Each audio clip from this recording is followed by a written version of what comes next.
Hi everyone, welcome to Brindleberry Cottage.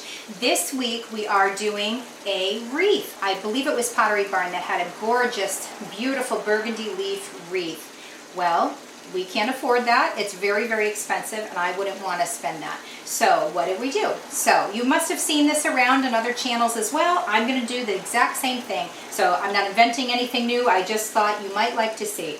So you can do this for almost nothing. For $1.25 we have a wreath frame. You can also make this wreath with a grapevine wreath as your form. It's a great idea. They're great. We just couldn't find them. So we're using this frame. And I'm going to use this. Let me cut off the tag here. And we're going to use these leaves that we found at the Dollar Tree.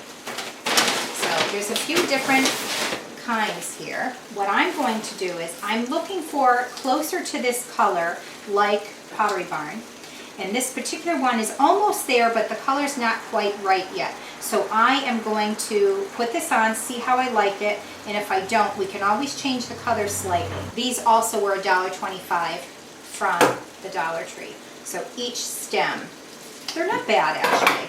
They're just a little bit maybe cheapy looking, so we can fix that. But let's get the basic form. And you're going to also need zip ties. We just have these laying around, which I believe honestly you can probably get at the Dollar Tree as well. So I wanted it to be slightly different, mainly after the fact when I discovered they didn't have these more burgundy leaves. Even though I could have changed the color, they didn't have as many of these. So, and we have actually 2 Dollar Trees in our area. One doesn't carry any leaves at all, it's just florals. This particular one carries leaves, but they didn't have enough of these burgundy ones. So I thought, oh, we'll mix it up, we'll make it really colorful for the fall. I could technically spray them all the same color, but I didn't really want to do that. So I just basically laid it out. I haven't put anything down yet, so I'm looking at the basic form of how I want it. They also had these berries, these little pomegranates. So I am going to leave those on, and I'm going to, because there's some gaps in between, I'm going to add some pine cones in between and try to dress this up. So it will not be exactly like that, but I got inspired by that. Hopefully one year I will do the whole thing in the leaves that I like from the inspiration. But I think this is going to turn out great. So now we're just doing some zip ties here. And once I got them to where I want it, I'm just going to trim some of that off so we don't have this thing sticking out. So this is just laid out quickly, and I'm just layering a little at a time on top of each other. And I'm going back over where I had it. I'm just going through the wire frame and zip tying it all together. We want it as full as we possibly can. Now I could take these all off again, but I'm leaving them on somewhat. There will be some I take off along the way, but just so I can see the fullness as I go and where exactly I want to lay them. And anything where it's maybe a little sparse, that's where I'm going to add my pine cones.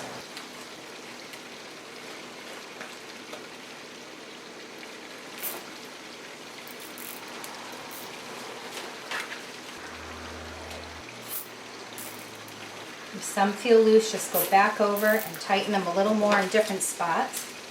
You want this to be very secure. I'm going to go back in here because it seems very sparse with these yellow leaves. So I'm going to go back in and just add this to kind of hide the empty spots. I'm placing these pine cones. I'm hot gluing them to the wreath.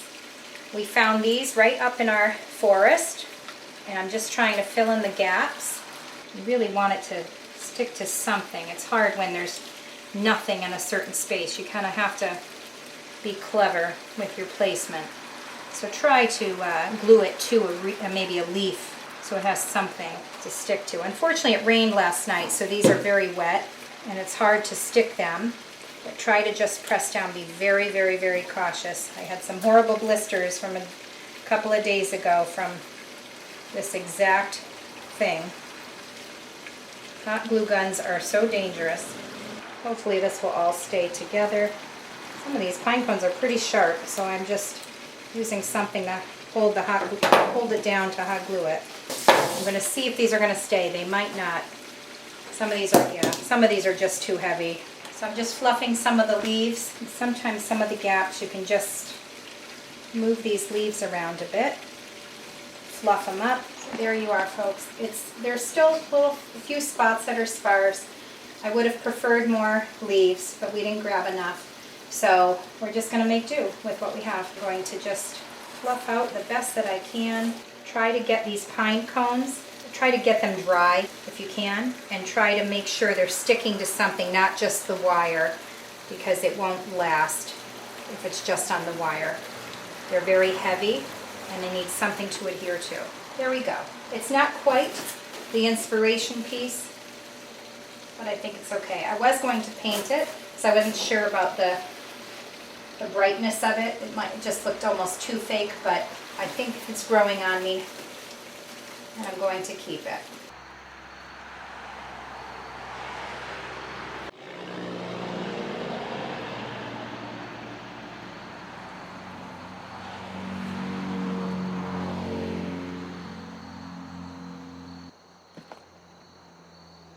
And there you have it. I'm very excited to have this all finished. It turned out better than I thought in person. It's really colorful, but I think it works, and I think it looks not totally natural, but I think it's natural enough for me. Hopefully it conveys that on here, and hopefully you enjoy it. If you like this, please hit the like button. If you haven't subscribed already, please consider subscribing. It really helps support our channel. And for all of those who are subscribed, thank you so much for your support. We've been doing our videos here on Saturday mornings, and we'll be changing it up to Mondays as of this fall. We wanted to give you this last Friday video, just a quick video, but you'll see our next regular video this coming Monday, just days away from now. So we'll see you Monday, everyone. Thanks for joining us.